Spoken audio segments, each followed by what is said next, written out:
Okay, so let's just take a quick look at what the library catalog can do for you.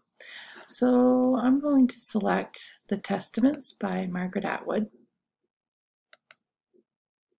And as you can see, this is a small record.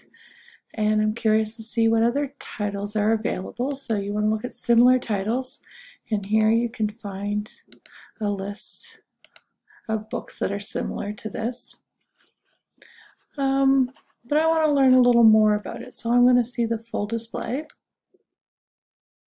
And I see that the genre is dystopian fiction. So let's kind of take a look here. And I want to know about the films that are available. So I'm going to browse these headings and I see the dystopian films. And here are the items that are in the catalog that have that genre tag to them. And over here in the left side dashboard, you can narrow your search. So that's just a quick peek at how your library catalog works for you.